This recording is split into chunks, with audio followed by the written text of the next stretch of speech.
All right, so everyone, I'm glad that we're all able to get together today to learn about the different resources that we have at the National Museum of African American History and Culture. I am your STEM educator from the museum, Christopher Williams, and I'm going to share a little bit of information about some of the resources we have, some of the upcoming programs we have. So today, I'm here to really just talk to you about three main things. I want to talk to you about what programs we have at the museum, how you can find out when they are, and also how you can find where they are within the different websites that we're going to speak about today. We're going to learn about a number of different digital lessons that our museum has put together related to STEM. And then lastly, I want to be able to share information with you about how you can use different resources from not just the National Museum of African American History and Culture, but all of the SI museums. So you can include these into your lesson plans and classroom lessons. But first, I want you to have an idea of who I am and understanding where I've come from to get to where I am now.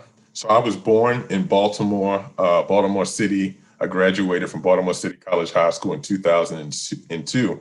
Following that, I ended up going to Frostburg State University, where I majored in biology.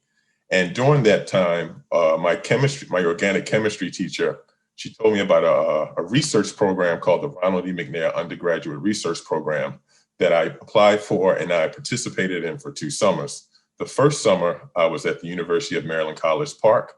And the second summer, I was in the mountains in the woods of Virginia at the Mountain Lake Biological Station doing research on the pollination preferences of the ruby-throated hummingbird. But it was there that I realized that I wanted to become a researcher. So I applied to a number of different PhD programs across the country and ended up choosing Georgetown University, where I started in the Department of Biology. During that time when I was there, I participated in a number of outreach and engagement activities with students from across the city. And one of them in particular, I remember, it was my first one. I went to go volunteer at Ann Beards Elementary School over in Southeast DC. We did a dogfish dissection. And what happened is when I was leaving and coming home, I realized that I may be the only African-American scientist that these students ever have an opportunity to meet in person. And so from that moment on, I realized that I needed to be a part of the outreach and engagement community, especially in the Washington, D.C., Maryland, Virginia area. And since that day, I've been tried to become as heavily involved as I possibly could. And so after graduating from Georgetown, I ended up going to the National Institutes of Health, where I did a postdoc for 4 years studying reproduction and fertilization in a worm. But about 2 years into my experience, I realized I didn't want to be a researcher anymore.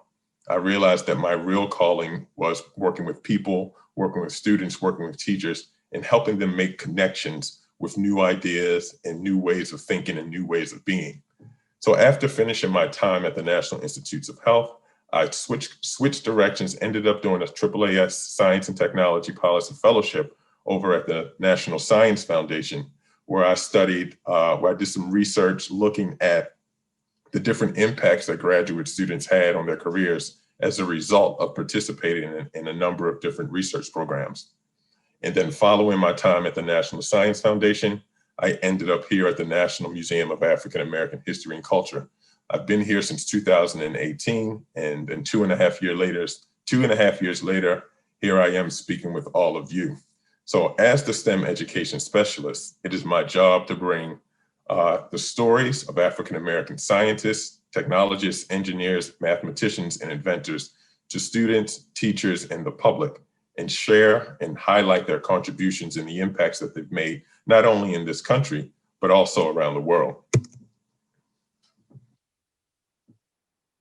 And the way that we do that is by trying to change the narrative about how people think about STEM. We also want to change how people think about African Americans' place in STEM. And what we want to do as a result of all of the work that we're doing is that we want to make the STEM program at the National Museum of African American History and Culture a global leader in K-12 STEM education. not just a global leader in STEM education focusing on African Americans, but a global leader of providing high quality STEM education principles and practices that teachers, students, and the public can use and apply in their daily lives. We want to be able to enhance both the teaching of the educators as well as the ability of the students to learn. And lastly, we want to make sure visitors are able to recognize the challenges, the resilience, and the victories that African Americans in STEM have had to go through over the course of history. And we do that by trying to make sure that when we talk about STEM, we're not just talking about a list of facts, or we're trying to add a little bit of some story, add some history to it so that the ideas become a little more sticky and they're more likely to be remembered and be able to be recalled when it comes time for their use. And in addition to putting STEM into a historical context, I love to find new stories that most people, including myself, have never heard about. For example, if you look at this rice fanner basket in the middle, many people don't realize that the people, the technology, the strength and the brains that led to rice cultivation in the US was a result of enslaved Africans and African Americans working in the South Carolina swamps for centuries. And because of the hard work, the technology, and the brilliance that they had, they were able to make rice the first globally traded cereal commodity in the world. And in addition to that, we really want to make sure that when we're doing these lessons, we are able to not only inform our learners, but also inspire them. We want to inspire them to take action, to inspire them to look a little deeper into the research, into the stories, to see if there's anything that connects with them. And we want them to be able to share these stories with others in their schools and others in their communities. Now, no matter whether we're working with teachers, students, or the public, we want everyone who comes into one of our activities, into one of our programs, to be able to learn and apply both STEM principles and practices that they learn, not just in the classroom, but in their daily lives. We want them also to be able to recognize and appreciate the value and importance that STEM plays in the lives that they live. And then lastly, we want everyone to be able to value the contributions that African Americans have made from the first time they stepped into this country. And we want people to realize that these contributions are continuing to be made even today. And we do that by, we did this by starting with 4 programs to begin. Now, since coronavirus has started, some of these things are no longer currently active, but the main 4 programs that we started with are the STEM Teacher Fellowship, our educator workshops, our museum-based programs, and then our STEM days. Now, our STEM Teacher Fellowship provides an opportunity for 2 STEM teachers to come and work alongside museum educators as they help us to create and share new educational content related to African American history in STEM. But in addition to that, we want for them to, when they leave, to become ambassadors of the STEM program at the museum. Next, we have our K-12 educator workshops. Now, our teachers, our STEM teacher fellows, they oftentimes help us in the creation of these programs. And normally we have about 2 teacher professional development workshops each year, normally one in the spring, and then followed by a longer one in the summer. But because of the way things have been over the past year, we're going to interact with you all a little more frequently this year, and you'll hear about that in just a couple of slides. Now, for our students, we have museum-based classroom programs that we normally call pop-up programs. Now, what these programs are an opportunity for our visitors to come in and engage in hands-on STEM lessons that are based in history. Students come in, they learn some history, they learn some STEM. The STEM may be about a figure or it may be about the museum itself. And then we give them a connection card to leave when they leave, so that they can use this to connect with different parts of the museum as they finish their exploration. Now, lastly, our STEM days are large museum-wide programs that are generally based around a single theme. So far, we've had 2 STEM day programs. The first happened in the summer of 2019, and it was focused on African Americans at NASA. And the second happened in February of 2020, and we focused on African-American engineers. Now, for each of these STEM days, what we do is we try to invite outside organizations whose organizational interests align with the theme that we're focusing on for that day. And on top of that, we love to bring in outside speakers, people who are well recognized and recognized as experts. For the first STEM day, we had former astronaut Alvin Drew. And then last year for African Americans in engineering, we had NASA engineer April Erickson and former NASA engineer and Super Soaker inventor Lonnie Johnson come in and speak to the students and the parents. Now, we love when we have these speakers come in and speak with our audience because they provide information and inspiration to the students, but they also help the parents understand how they can better support their students as they continue to develop their interest in STEM.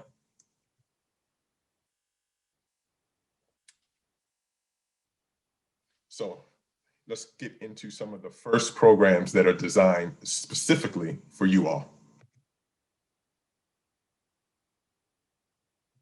So up first, coming in just a couple of weeks, we have our first Wikipedia edit-a-thon. This is the first time we're hosting an edit-a-thon, and we are very excited about the topic as well as about the contributions that we hope to make to the Wikipedia community and just the community in general. Now, this is a 2-week-long edit-a-thon starting on February 21st and ending on March 6th. Now, the reason it is 2 weeks is because we're celebrating 2 separate occasions. The last week in February is National Engineering Week, and then the month of March is Women's History Month. So for the first week of the edit-a-thon, we will be highlighting African-American computer scientists and engineers.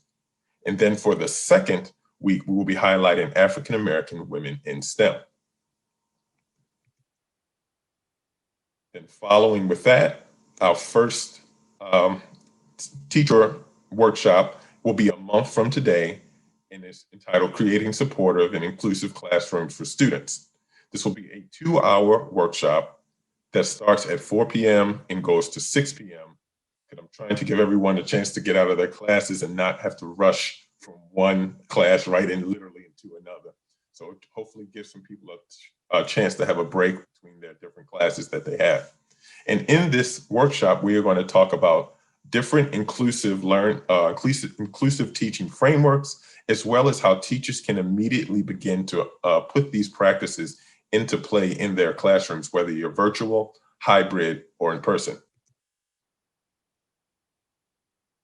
And then in May, whose date we have yet to decide, we will have another teacher professional development program, and this one is going to be 2 days long and titled From Research Subjects to Researchers: The History of African Americans in Biomedical Research. And it will give everyone an opportunity to see how far African Americans have come from being misused and used in research to becoming the people who are doing the research themselves. And then lastly, for the summer, at the end of July, either the 3rd week or the 4th week of July, we're going to have our final professional development session of the summer of FY21. It's about African Americans in the earth and environmental sciences, and teachers will have an opportunity to participate in hands-on activities, as well as hear lectures from recognized individuals in the field, where they have an opportunity to explore the relationship between African Americans and the earth, as well as the environment. So these are the 4 workshops that we have planned between February and July of 2021. But what about the student activities? Oh, sorry, I skipped ahead a little too much.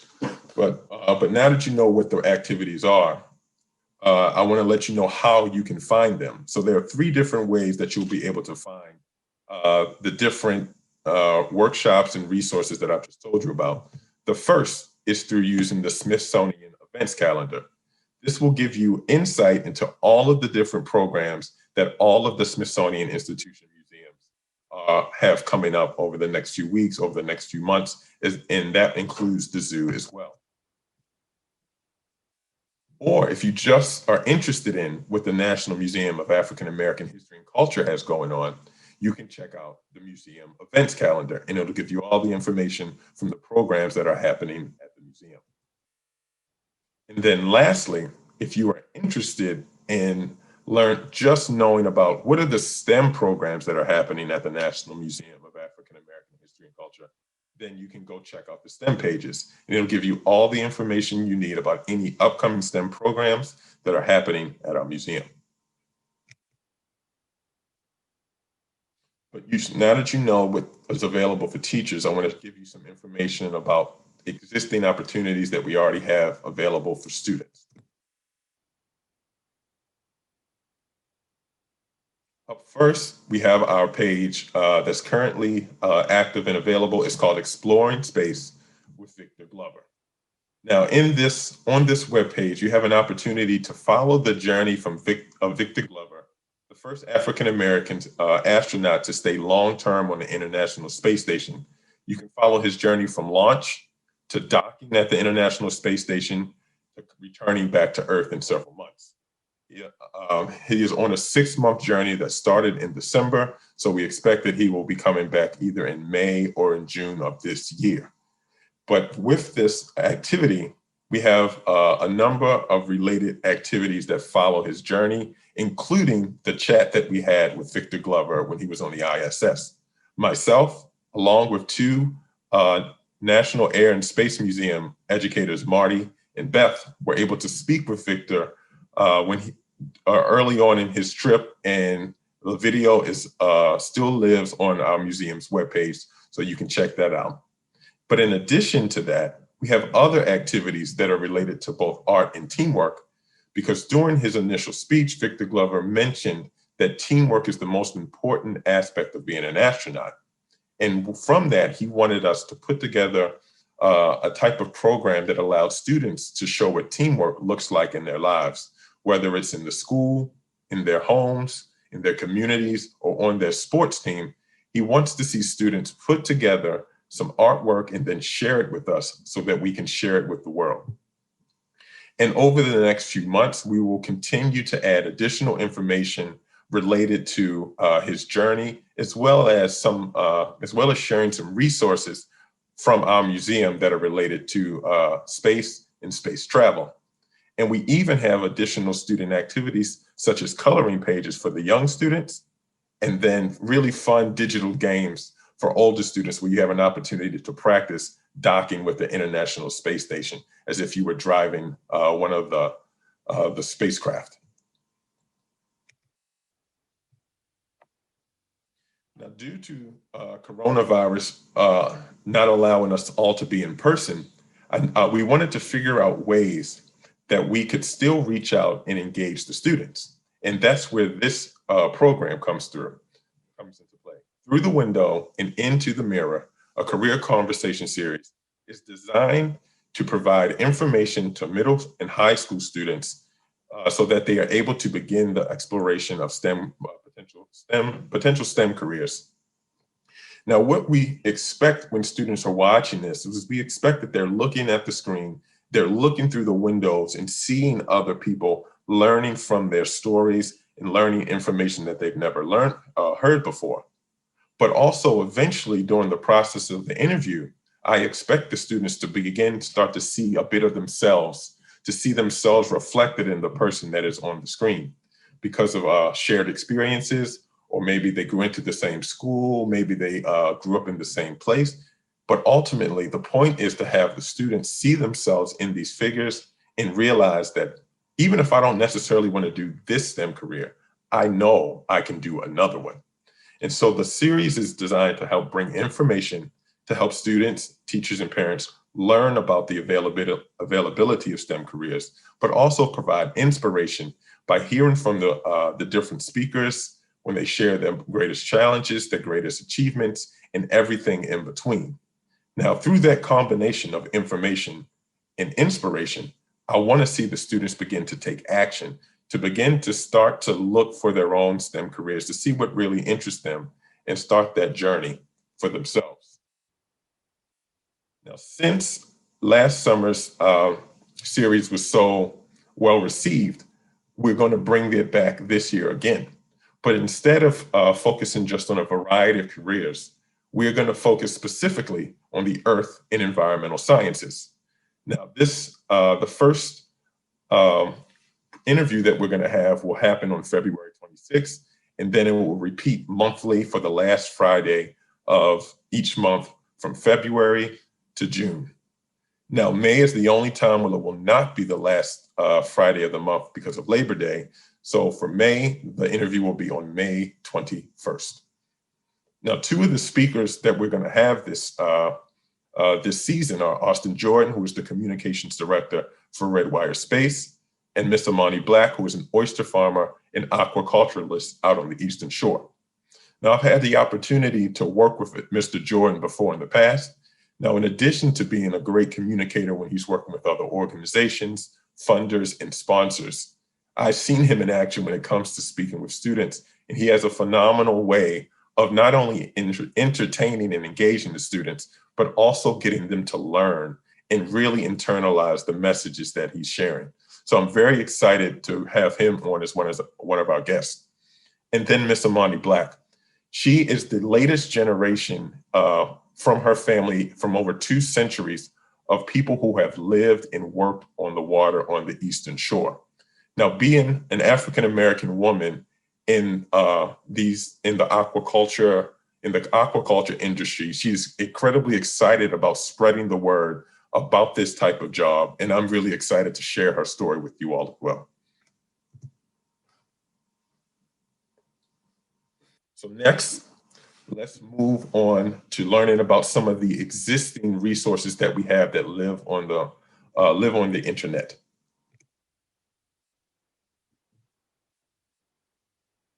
So one of the best resources that I can share with you is called the Smithsonian Institution Collection Search. Now, this is a way for you all to have access to more than 6 million images, videos, audios, blog posts, and magazines that have been uploaded and digitized to this site. But how can you use it? Well, if you find an object or an interview or an article that you really think is everything that you need, you can make that the central focus of your lesson with some object-based learning. Whereas if you find something that's very tangential to what you're already doing, you can maybe use that as a supplement to the lesson that you're delivering. But because we have images, we have audio, we have video, all of the different ways you can use this will help engage learners in different ways. And then also, we hope that you'll be able to reveal some new connections between science fact and science fiction when it comes to your students. For example, I don't know how many of you knew of Katherine Johnson, Mary Jackson, and Dorothy Vaughan before seeing Hidden Figures, but the movie, popular culture, made us more aware of stuff of history that had already happened. However, do people really know the connections between Star Trek and NASA? I can tell you that Nichelle Nichols, who played Lieutenant Uhuru on Star Trek, also worked as a NASA recruiter for several decades and was responsible for inspiring Whoopi Goldberg to be on Star Trek. She inspired Mae Jemison to become an astronaut. She helped recruit Charles Bolden, who was the first African-American administrator to work at NASA. And also she is responsible for recruiting Guy Bluford, who was the first African-American to travel in space.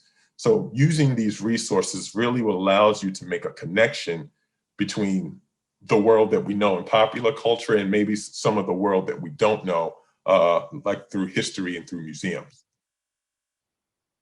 But what if you're looking for resources that are just a little more curated? Then where do you go? Now, this is where the Smithsonian Learning Lab comes into play. It has more than 1 million images, recordings, texts, and other resources for you to use. And so the form of information that you get from the Learning Lab either comes in individual resources or these pre-curated lessons. Now, with these lessons, anyone is able to access it and use it. All that it takes is that you create a free, you just register for free, and then you are able to get involved in the Learning Lab community. Once you're there, you can copy and edit existing lessons. You can download them and share them with others. You can create your own. And for your teachers who want to possibly use this within your classrooms, you can even add quiz questions so that they can answer them, and you will be able to see the answers. Now, for everybody who's seeing this and thinking this may be a little bit out of my league, don't worry. It's a wonderful team who is able to provide help and assistance along the way. They have weekly office hours from Tuesdays from 4 p.m. to 5 p.m. And they're wonderful staff. They're very easy to talk to, and they're quick with their responses. So I definitely suggest at least checking out the Learning Lab to see what you can do. And you don't even need to register to check it out. You can just go there and see what's available. Now, for our museum, we have a number of different lesson types that I want to share with you today. For example, we have our topical lessons, such as the celebration of African Americans at NASA. I originally created this lesson because I wanted to share a piece of the STEM day that we did with those who were unable to attend. And what this Learning Lab actually is, it's a great starting place just to begin learning about the history of African Americans at NASA and some of the most well-known and most well-known figures, African American figures, to have come through NASA. Next, we have our student lessons, such as following in the footsteps of George Washington Carver. Now, a student lesson could be a teacher's lesson, but generally a student's lesson is simple enough that a student would be able to complete this on his or her own without the aid of a parent or a teacher, or with minimal aid from a parent or a teacher. And in this exercise, students have an opportunity to learn more about George Washington Carver. They have an opportunity to learn about crop rotation. And there's even an activity at the back that allows them to try to grow their own seeds using a number of different variables and making modifications along the way. Next, we have full-fledged lesson plans, such as investigating the contributions of Dr. Charles Drew. Now, in this lesson, students and teachers have the opportunity to learn more about Dr. Drew, but instead of just stopping there, we have a pre-recorded webinar that is embedded in the file that helps walk teachers through the individual activities that are part of this lesson. And then lastly, I like to do learning labs that bring little known history out to the public. For example, and this is with Onesimus and the 1721 smallpox outbreak in Boston.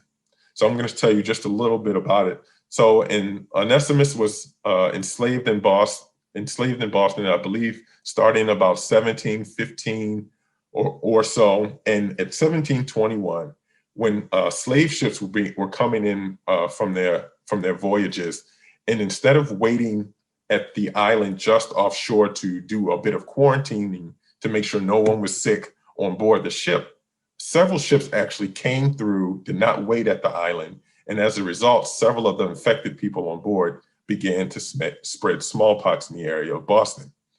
But because of the knowledge that Onesimus shared with his enslaver Cotton Mather, Cotton Mather was able to devise a plan that helped reduce the death rate from smallpox from 15% down to about 2.5%. And learning and reading about this lesson is actually quite perfect for what's happening today, because it's highly related to vaccination and all of the things related to vaccination and coronavirus. So if you have an opportunity, definitely check that one out. There is no activity associated with this one, but it is still a great piece of information and a great story to share.